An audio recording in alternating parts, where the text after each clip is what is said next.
Chapter 21. Goodbye, Violet. "This gum," Mr. Wonka went on, "is my latest, my greatest, my most fascinating invention. It's a chewing gum meal. It's that tiny little strip of gum lying there is a whole 3-course dinner all by itself." "What sort of nonsense is this?" said one of the fathers. "My dear sir," cried Mr. Wonka, "when I start selling this gum in the shops, it will change everything. It will be the end of all kitchens and all cooking. There will be no more shopping to do, no more buying of meat and groceries. There'll be no knives and forks at meal times, no plates, no washing up, no rubbish, no mess. Just a little strip of Wonka's magic chewing gum, and that's all you'll ever need at breakfast, lunch, and supper. This piece of gum I've just made happens to be tomato soup, roast beef, and blueberry pie. But you can have almost anything you want."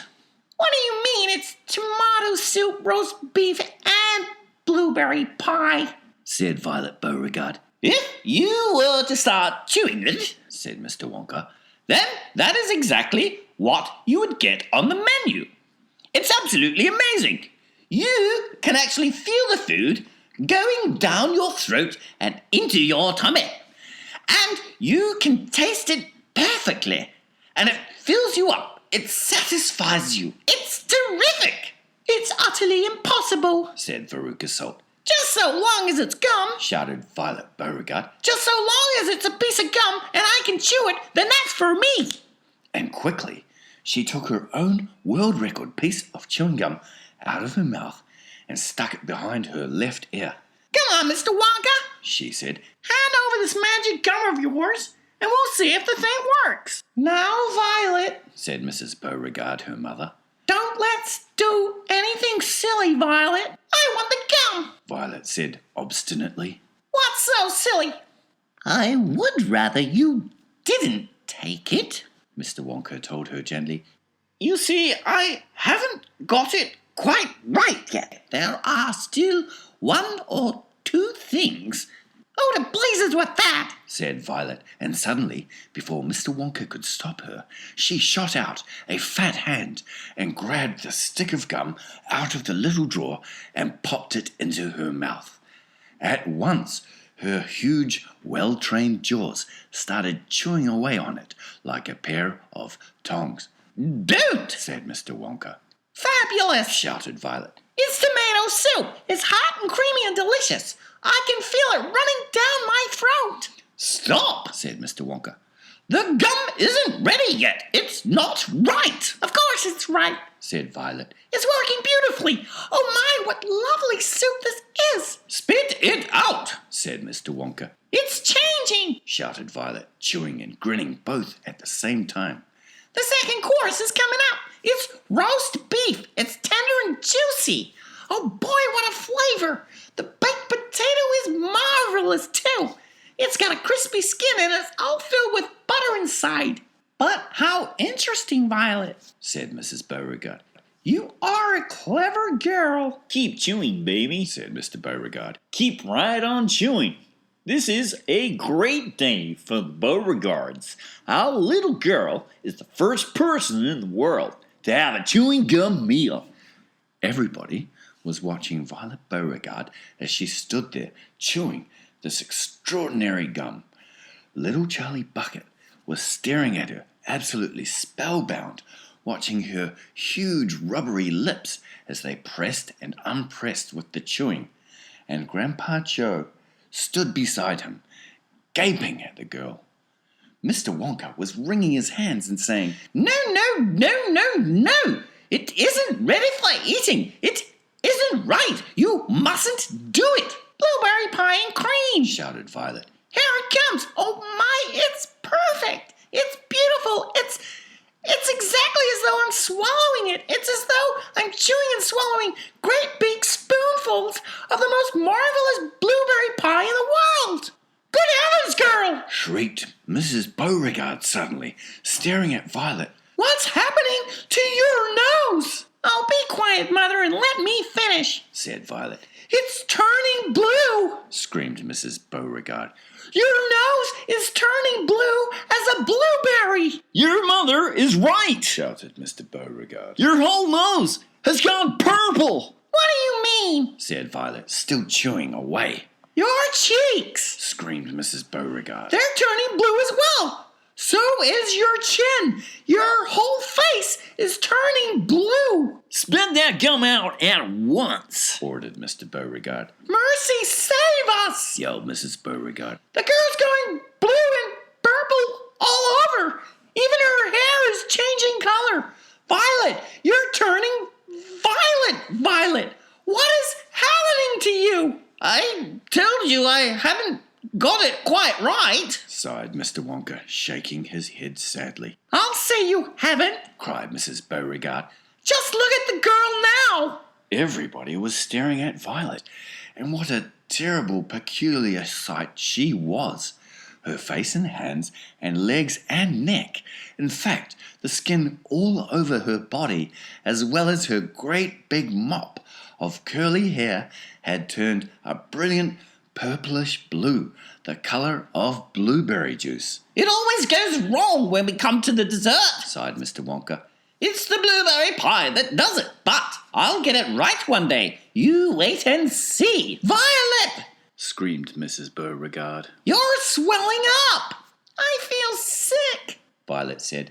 You're swelling up, screamed Mrs. Beauregard again. I feel most peculiar, gasped Violet. I'm not surprised, said Mr. Beauregard. Great heavens, girl, screeched Mrs. Beauregard. You're blowing up like a balloon, like a blueberry, said Mr. Wonka. Call a doctor, shouted Mr. Beauregard. Prick her with a pin, said one of the other fathers. Save her, cried Mrs. Beauregard, wringing her hands.